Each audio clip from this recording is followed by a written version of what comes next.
WB home tutor চ্যানেলে তোমাদের স্বাগতম। আজ আমি তোমাদের দশম শ্রেণীর কোষ থেকে 13 অর্থাৎ ভেদ অধ্যায়ের অঙ্কগুলিকে খুব সহজেই বোঝানোর চেষ্টা করব।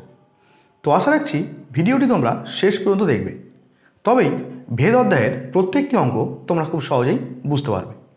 তো যারা এখনও এই ভিডিওর আগের পার্ট দেখোনি, ভিডিওর ডেসক্রিপশন বক্সে থাকা লিঙ্ক থেকে তোমরা আগের পার্ট দেখে নিতে পারো, কিংবা চ্যানেলের প্লেলিস্ট সেকশন থেকে সেখান থেকেও তোমরা আগের পার্ট দেখে নিতে পারো। তো আগের পার্টে আমি 13 পর্যন্ত অঙ্কগুলিকে খুব সহজেই বুঝিয়েছিলাম। এখন 14 অঙ্ক কী বলছে দেখো। 5 লাখ গ্রামের কৃষি সমবায় সমিতি একটি ট্র্যাক্টর ক্রয় করেছে। আগে সমিতির 2400 বিঘা জমি 25টি লাঙল দিয়ে চাষ করতে 36 দিন সময় লাগত। এখন অর্ধেক জমি কেবল ট্র্যাক্টরটি দিয়ে 30 দিনে চাষ করা যায়। একটি ট্রাক্টর কয়টি লাঙলের সমান চাষ করে তা ভেদতত্ত্ব প্রয়োগ করে নির্ণয় করি। তো 14 অঙ্ক করার জন্য প্রথমেই আমরা ধরি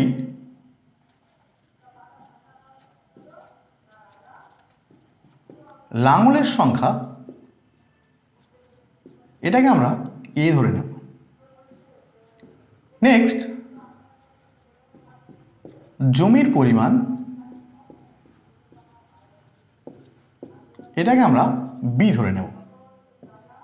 আর দিন সংখ্যা,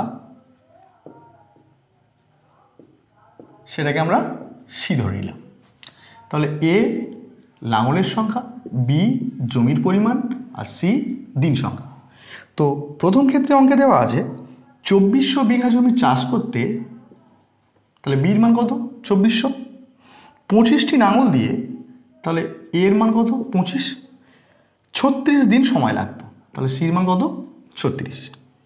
এখন বলছে অর্ধেক জমি, তাহলে 2400-র অর্ধেক কত 1200 বিঘা, 30 দিনে চাষ করতে, অর্থাৎ সির মান কত 30, কয়টি লাঙল দরকার সেটা আমরা প্রথমে নির্ণয় করব। এখন জমির পরিমাণ অর্থাৎ সিকে যদি আমরা, দিন সংখ্যা অর্থাৎ সিকে যদি আমরা ধ্রুবক রাখি, তাহলে লাঙলের সংখ্যার সঙ্গে জমির পরিমাণের কি সম্পর্ক সেটা আমরা প্রথমে নির্ণয় করব, অর্থাৎ সরল সম্পর্ক নাকি ব্যস্ত সম্পর্ক। তো এখানে দেখো 2400 বিঘা জমি চাষ করতে 25টি লাঙলের দরকার হয়, তাহলে 1200 বিঘা জমি চাষ করতে নিশ্চয়ই আরও কম লাঙল লাগবে, অর্থাৎ জমির পরিমাণ কমলে লাঙলের সংখ্যা কমছে, অর্থাৎ একটা রাশি কমার জন্য আরও একটা রাশি কমছে, তাহলে এ ও বি এর মধ্যে সরল ভেদ রয়েছে। তাহলে এটাকে আমরা কি লিখব,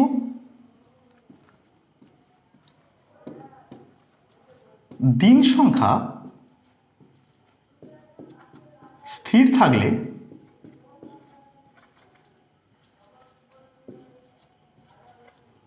লাঙল সংখ্যার সহিত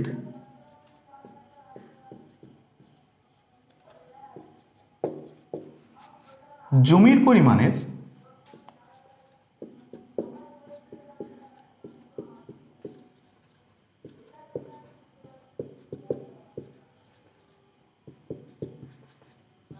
সরল সম্পর্ক। তাহলে কি লিখতে পারি, এ প্রপোর্শনাল টু বি,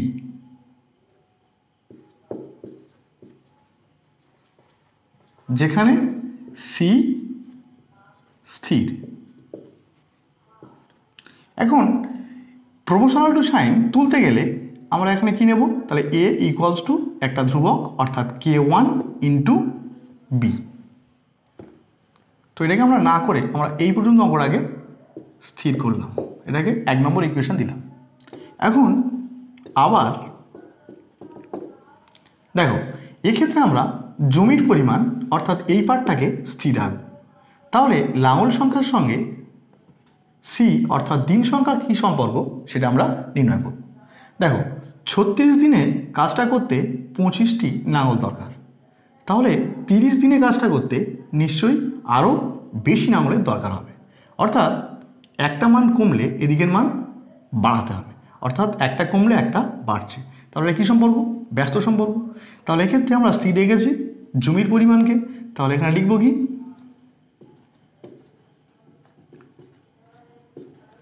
জমির পরিমাণ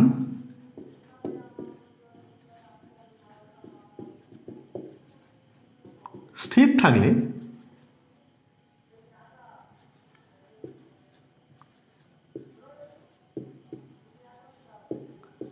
লাঙল সংখ্যার সহিত দিন সংখ্যার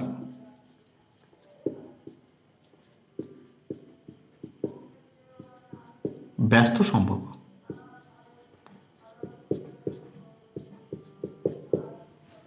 তাহলে এক্ষেত্রে কি লিখব? A proportional to 1/c। তাহলে যেখানে B স্থির, তো এটাকে আমরা 2 নম্বর ইকুয়েশন দিলাম। এখন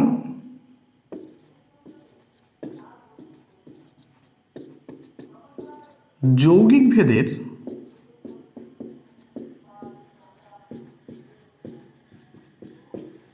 উপপাদ্য অনুযায়ী আমরা কি বলতে পারি? A proportional to B/c। তো এখন যদি আমরা এই ভেদ সমানুপাতি তুলতে চাই তাহলে একটা ধ্রুবক পার্ট লাগবে, অর্থাৎ A equals to k into B/c। এখন প্রথম ক্ষেত্রে A এর মান কত? 25, B এর মান 2400, C এর মান 36 বসিয়ে পাই। তাহলে এর জায়গায় আমরা কি লিখব? 25 ইকুয়ালস টু k ইন্টু বির মান কত? 2400, সির মান কত? 36। তো এখান থেকে আমরা ক্যালকুলেট করে k এর মানকে নির্ণয় করব। তাহলে 25 এই 2400/36 যদি ডান দিক থেকে বাঁ দিকে আসে তাহলে কি হয়ে যাবে? ইন্টু এটা 36/2400, তাহলে ইকুয়ালস টু ডান দিকে কে থাকলো? k। এখন আমরা পুরো সমীকরণটাকে ঘোরাতে পারি, অর্থাৎ k ইকুয়ালস টু 25 ইন্টু 36/2400।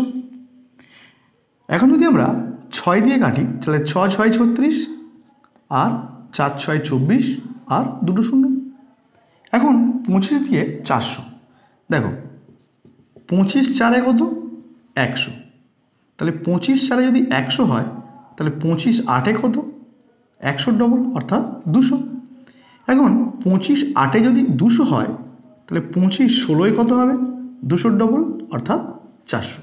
তো এখানে আমরা 25 আর 400 কেটে আমরা কি লিখব? 16। 25 16 400। এখন এই 6 আর 16কে আমরা 2 দিয়ে কাটব, তাহলে 3 2 6 8 2 16, অর্থাৎ k এর মান আমরা কি পেলাম? 3/8।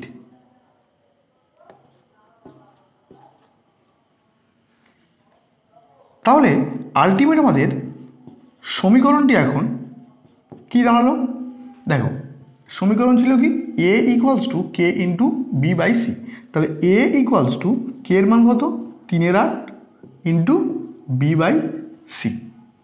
এখন এই সমীকরণে আমরা A এর মান বের করতে হবে, B এর মান কত? 1200 আর C এর মান কত? 30, এটা বসাবো।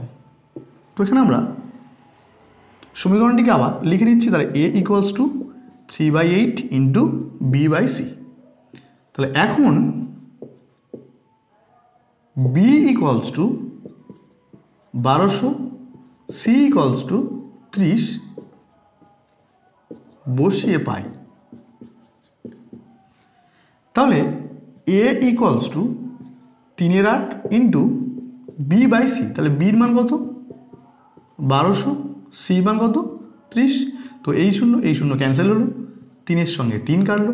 এখন 4 দিয়ে কাটলে 4 2 8 আর 4 3 12, 2 দিয়ে কাটলে 15 2 30। তাহলে এর মান কি বেরোলো? 15। অর্থাৎ আমাদের 1200 বিঘা জমি 30 দিনে চাষ করতে হলে 15টি লাঙল দরকার। তো কোশ্চেন চেয়েছে একটি ট্রাক্টর কয়টি লাঙলের সমান? তাহলে এখানে কি লিখব? অতএব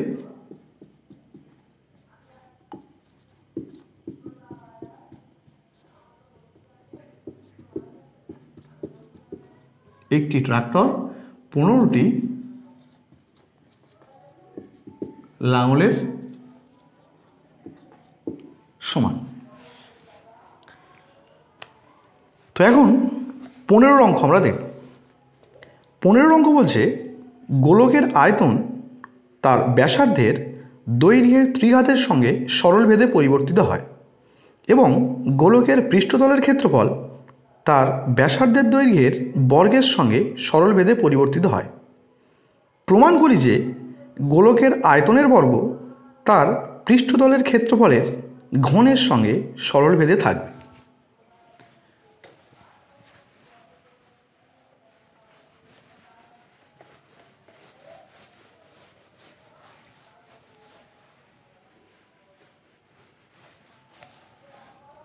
তো এখানে 15 অঙ্কের জন্য প্রথমে আমরা কি বলছে গোলকের আয়তন। তো প্রথমে আমরা ধরে নেব,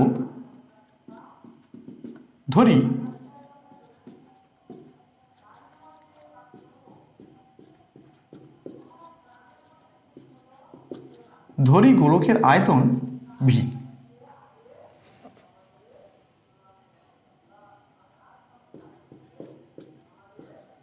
ব্যাসার্ধ ক্যাপিটাল আর এবং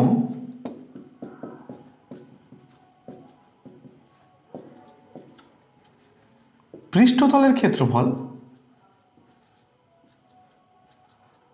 ইকুয়ালস টু এস। এখন প্রথম শর্ত দেওয়া আছে গোলকের আয়তন অর্থাৎ ভি ব্যাসার্ধের দৈর্ঘ্যের ত্রিঘাতের সঙ্গে সরলভেদে রয়েছে, অর্থাৎ ভি প্রপোর্শনাল টু ব্যাসার্ধের কিউব এর সঙ্গে সরলভেদে রয়েছে। নেক্সট পার্টে বলেছে গোলকের পৃষ্ঠতলের ক্ষেত্রফল অর্থাৎ এস তার ব্যাসার্ধের দৈর্ঘ্যের অর্থাৎ আর বর্গের সঙ্গে অর্থাৎ আর স্কোয়ার এর সঙ্গে সরলভেদে রয়েছে। তো এখান থেকে আমরা যদি আমরা প্রপোর্শনাল টু সাইন তুলতে চাই তাহলে ভি ইকুয়ালস টু একটি ধ্রুবক পার্ট অর্থাৎ k1 ইন্টু আর কিউব লিখব। এখানে ধ্রুবক পার্ট তুললে কী হবে, তাহলে S equals to k2 into r square, যেখানে k1 ও k2 অশূন্য ভেদ ধ্রুবক। এখন v equals to k1 into R cube.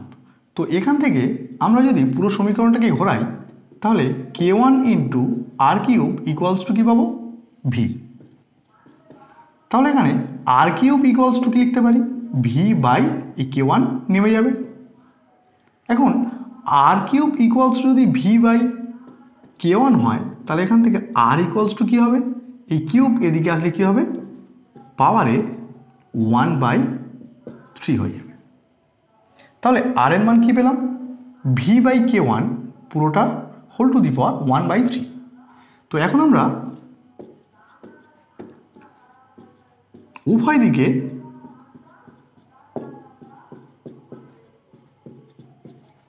বর্গ করিয়া পাই। তাহলে বর্গ অর্থাৎ কি, স্কোয়ার, অর্থাৎ এদিকে বর্গ করলে কি হবে আর স্কোয়ার, আর এদিকে আমরা যদি বর্গ করি তাহলে ভি বাই k1 এর হোল টু দি পাওয়ার 1/3 ছিল, তার পুরোটা স্কোয়ার। এখন তাহলে আর স্কোয়ার ইকুয়ালস টু কী পাবো, দেখো পাওয়ারের সঙ্গে পাওয়ার কি হয়, গুণ। তাহলে 1/3 সঙ্গে 2 গুণ হলে কী হবে, 2×2/3। তাহলে এখানে V by k1 whole to the power কত হচ্ছে, 2/3। তাহলে আমরা আর স্কোয়ারের মান কী পেলাম, V by k1 whole to the power 2/3। তো এখানে ডান দিকের সমীকরণে যেখানে আর স্কোয়ার ছিল সেখানে আমরা আর স্কোয়ারের এই ভ্যালুটাকে পুট করব। তাহলে S equals to k2 into আর স্কোয়ারের জায়গায় আমরা কী লিখবো, তাহলে V by k1 whole to the power 2/3। এখন আমরা এখানে লিখব উভয় দিকে